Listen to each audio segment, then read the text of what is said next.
When I was laying in intensive care, this guy in a wheelchair comes in.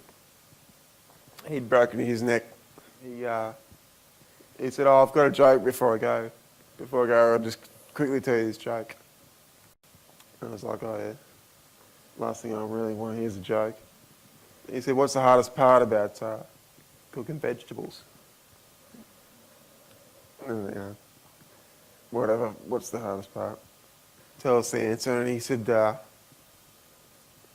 "Getting the wheelchair in the oven, mate." And that was my introduction to life in a wheelchair. And I was still in hospital. So the banter begins very early. And, you take it with a grain of salt because as far as I'm concerned, you've got to make your own mark in life. Just to give you an idea of what a day in the life of Perry Cross is like at the moment. I'll actually give you 7 days, maybe 8. Last Monday, I was in Singapore and spoke to Goldman Sachs Bank at their head office in Singapore, to about a group of, say, 60-odd staff, bankers over there. They obviously need a bit of motivation. They need as much help as they can get at the moment. That presentation I gave went live into 6 other countries: Hong Kong, Mumbai, New York, you name it, Paris. On Wednesday, just gone, I flew to London, arrived in London on Thursday morning, spent the day in London, drove to Gloucestershire, attended a wedding on Saturday. Next morning got up, that's Sunday, got up, flew home. My plane arrived back in Australia at 7 a.m. this morning. So when you think, life is hard or could be tough in this situation, well, it is, but it's only as difficult as you let it be. It's all about your attitude. And that's been the secret to my success, surviving and overcoming the challenges and obstacles in this situation. It's all about my attitude. If you can make a fist with your left hand and place it on your left thigh,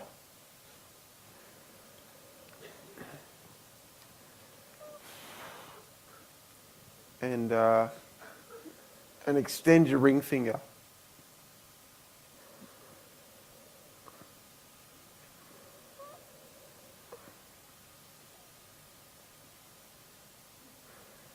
Now, just push your fist down into your thigh, and then try and lift up your ring finger.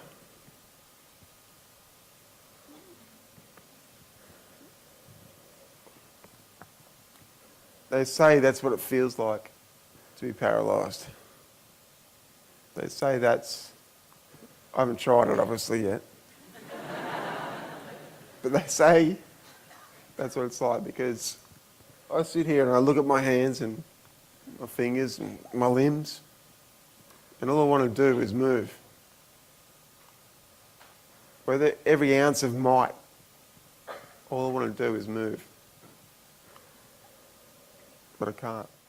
One of my inspirations has been Christopher Reeve.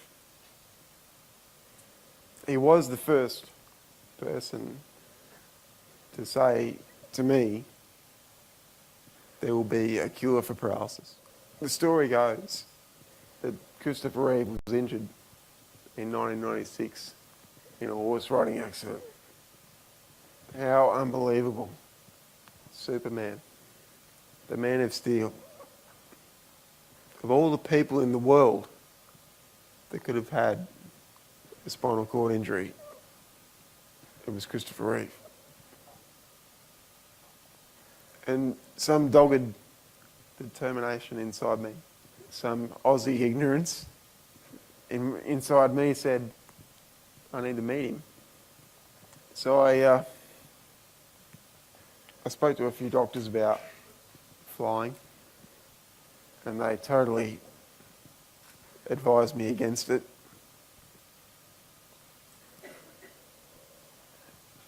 Because of the risks involved, is the deep vein thrombosis, etc., etc. And at the time, I was only 22, so I said, I'm still young and fit, I'll do it while I can. So I got on a flight and flew to New York. And the first thing he said to me was, so Perry, how did you get here? I said, I flew. He said, you flew? But you're not meant to fly. You're in our situation, you're not meant to fly. So one of my claims to fame now is that I taught Superman how to fly. And in the next few years, it's going to be about who wants to step up? Who wants to make a difference? Who wants to leave their mark?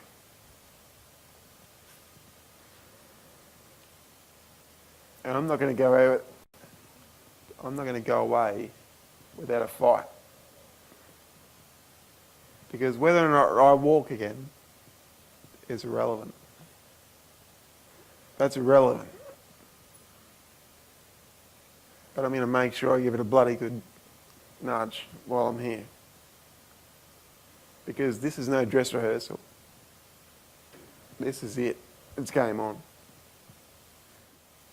A cure for paralysis couldn't happen fast enough.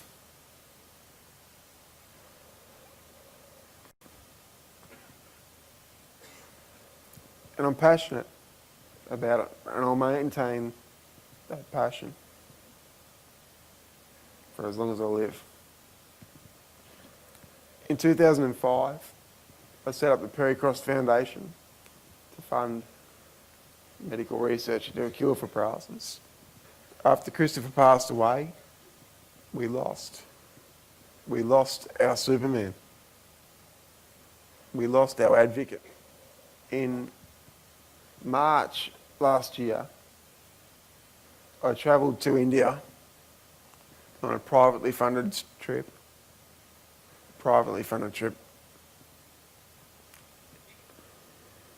to receive stem cell treatment in New Delhi. I spent 3 months in New Delhi at a clinic getting stem cell injections.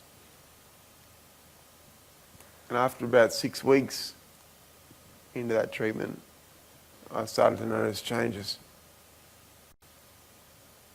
For the first time in 14 years, I was able to breathe off my ventilator. Can everyone in the room please stand up?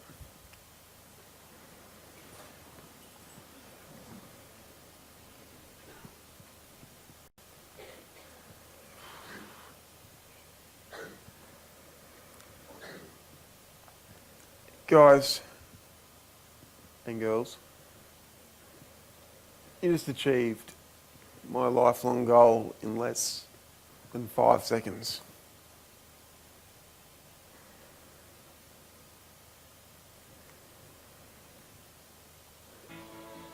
What's your goal? Thanks very much for having me.